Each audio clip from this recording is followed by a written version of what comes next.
में स्वागत करता हूं।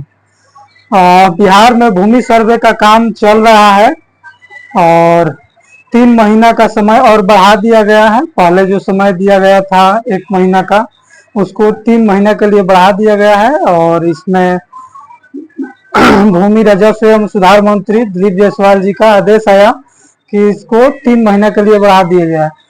बहुत सारे लोगों के पास इस सर्वे में जमाबंदी नंबर डालने में दिक्कत हो रहा है और किसी किसी के पास खतियान है, ये ना है, केवल रसीद है।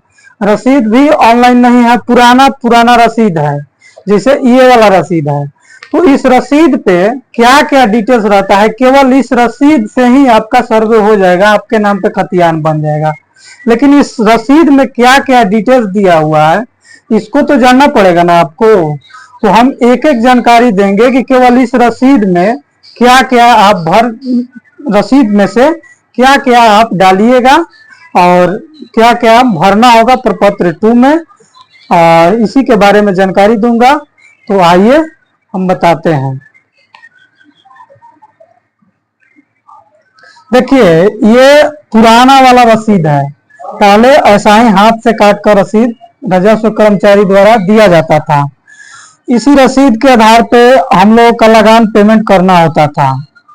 यहाँ पे सब ये जो है रसीद नंबर वगैरह होता है, मुख्य रूप से यहाँ पे लिखा रहता है, जिसे यहाँ अंचल लिखा रहता है।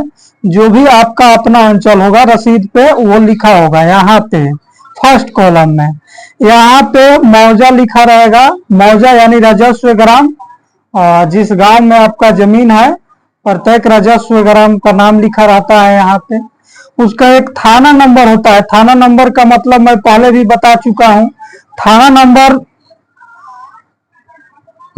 थाकवा सर्वे बहुत पहले से ही चला आ रहा है। थाना नंबर इसलिए दिया जाता है कि एक ही अंचल में एक नाम के 2 से 3 गांव या कई भी गांव कहीं कहीं हो जाते हैं, तो उस गांव को कैसे चिन्हित किया जाएगा, इसलिए थाना नंबर दिया जाता है। उसके बाद है रैयत का नाम। आपके जो भी मान लीजिए जिनके नाम पे बाबा या दादा के नाम पे जमीन होगा, रैयत का नाम यहाँ पे रहता है। उसके बाद उनके पिता का नाम रहेगा। उसके बाद यहाँ पे जो देख रहे हैं यही जमाबंदी नंबर रहता है। यही दिक्कत हो रहा है। जैसे यहाँ पे जो ऊपर लिखा हुआ है 94, वही जमाबंदी नंबर है। और यहाँ पे जो नीचे लिखा हुआ है ये भाग वर्तमान है, यानी कितना भाग आपका है वो लिखा हुआ है। तो खैर, भाग तो सर्वे में नहीं भरना है, भरना है जमाबंदी नंबर। कहीं कहीं ऐसा भी लिख दिया जाता है कि जमाबंदी नंबर इस कॉलम में लिख कर तब लिख दिया जाता है कि जमाबंदी संख्या इतना। उसके बाद यहाँ पे खाता संख्या लिखा हुआ है। खाता नंबर होता है, जो भी आपका खाता नंबर होगा वो लिख दिया जाता है। यहाँ पे थाना नंबर लिखा गया है। खेसरा नंबर इस पे नहीं लिखा गया है, लेकिन खेसरा नंबर भी बहुत सारे रसीदों पे लिखा रहता है। यहाँ पे आइएगा तो यहाँ पे रकबा लिखा रहा है। रकबा का मतलब कुल कितना आपका जमीन है, कितना जमीन का आप लगान पे किए हैं या कितना जमीन का रसीद कटा हुआ है। यहाँ पे जैसे ये है 1 एकड़ 25.1/2, यानी कि 1 एकड़ 25.5 डिसमिल। ये जो जमीन है 1 एकड़ 25.5 डिसमिल का रसीद कटा हुआ है। नीचे जो भी है ये अलग अलग चीजों का लगान रहता है, कितना पैसा बना टोटल। जैसे यहाँ पे 39 रुपया बना हुआ है, वो हो गया। उसके बाद यहाँ पे साल लिखा रहता है। जो पेमेंट किए हैं उनका नाम लिखा रहता है। जैसे कोई भी यहाँ पे रैयत हो गए जिनके नाम पे खतियान है, रसीद गए रजिस्टर 2 में है, उनका नाम रहेगा। यहाँ पे जो पेमेंट करेंगे उनका नाम रहता है। जैसे यहाँ पे जो भी पेमेंट करेंगे उनका नाम रहता है। और नीचे में आपका डेट रहेगा, जिसे यहाँ पे डेट दिया हुआ है 2004 का, लेकिन ये 4-5 का रसीद है। 4-5 का मतलब हुआ कि आप 4 में रसीद कटवाया है और 4 से 5 का लगान 2004 से लेकर 2005 का लगान आप पेमेंट कर दिए हैं। यही इसका मतलब होता है।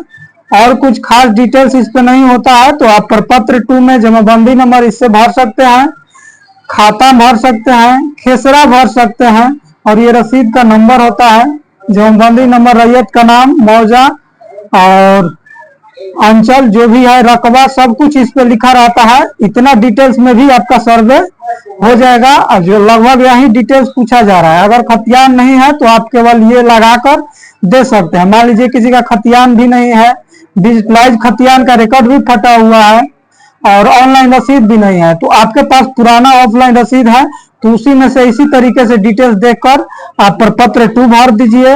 और अगर वंशानुगत जमीन है, उत्तराधिकार द्वारा प्राप्त हुआ है, तो प्रपत्र 3 भर दीजिए।